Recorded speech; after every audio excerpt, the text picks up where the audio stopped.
David Graham is a speaker, author, businessman, former pastor, and founding director of Youth with a Mission Montana.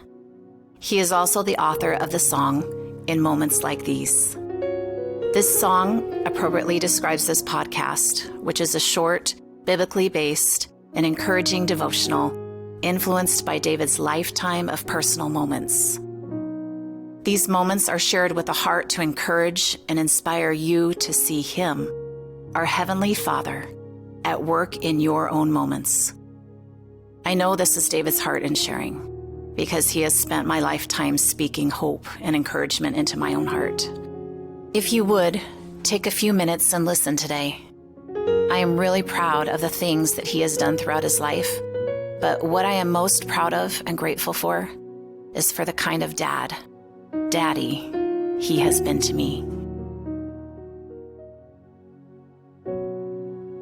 My dad had become a much different man than the one I had known as a boy during those years when I felt I was such a disappointment to him. After Kathy and I were married, Dad encountered God in a powerful way, and he began a new and wonderful spiritual journey. He had made a great transition and was a changed man for the rest of his life. Today's story will be about the last moments we would ever share together.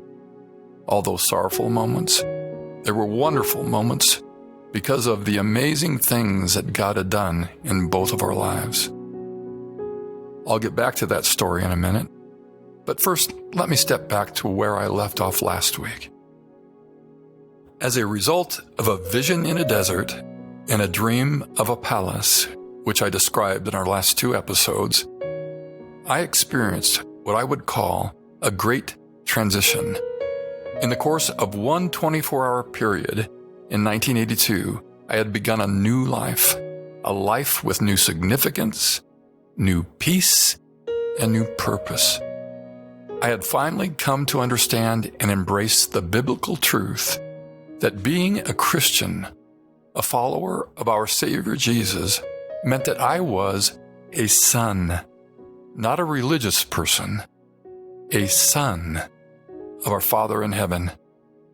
It meant that I had within me that which Apostle Paul talked about, God's spirit of sonship. I will never forget those moments of the great transition. Since very early on in our journey through episodes, I have been sharing on various aspects of this hugely important and often forgotten subject, sonship and daughtership. At this point in our journey, at the end of what I will call part 1, I feel I'm supposed to close this chapter by saying this.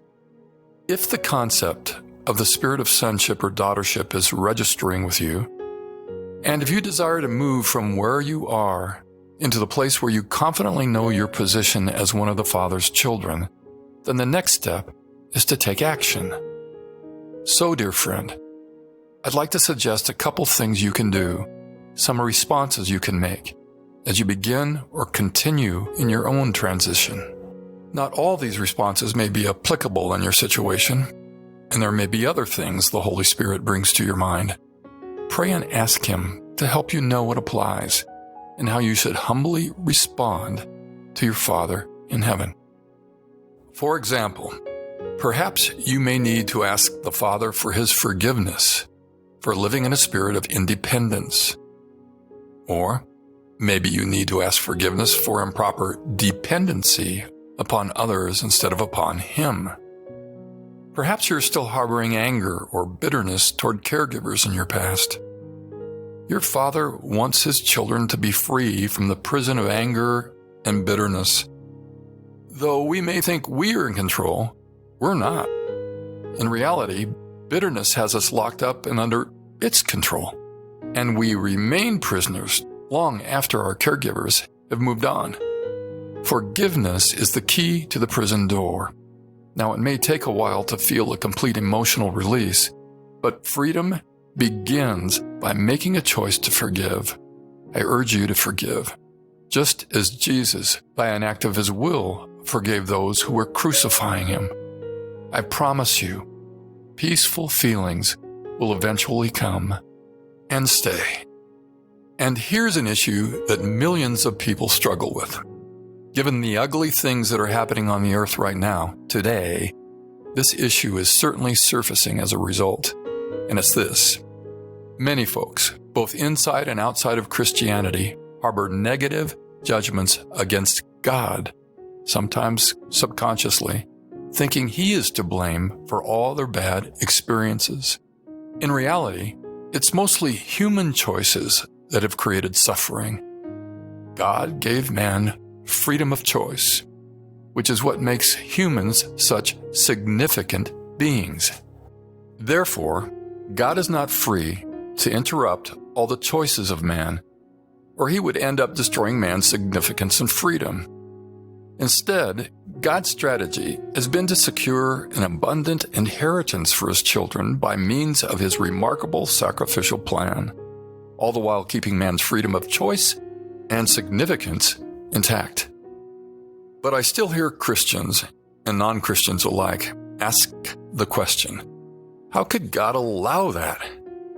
Well, everyone has the freedom to make good or bad choices. So bad people have the freedom to make bad choices or do bad things to innocent people. However, you can be sure that our Father gets angry when someone makes a bad choice and violates another human being. There are a lot of scriptures that clearly show God's emotional response when someone brings evil on someone else. And sooner or later, the violator will suffer real consequences for his or her evil choices. And while some people continue to choose evil, the Father in heaven weeps for the victims and moves toward them with restoring love.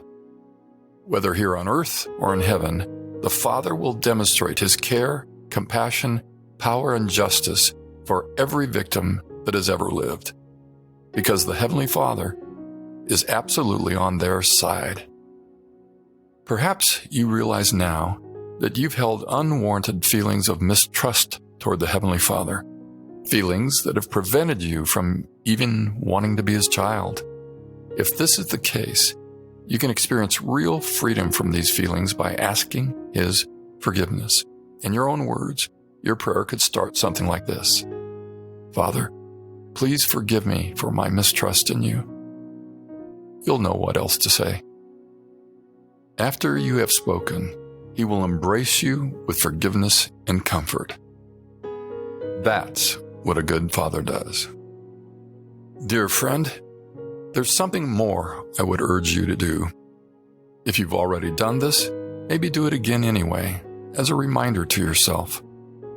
Take claim to the spirit of sonship, and, as an act of praise, make a final declaration. You choose the words, but maybe something like I said. Father in heaven, I am your son. You are my Father. I will always be your son. You will always be my Father. These are the words I said.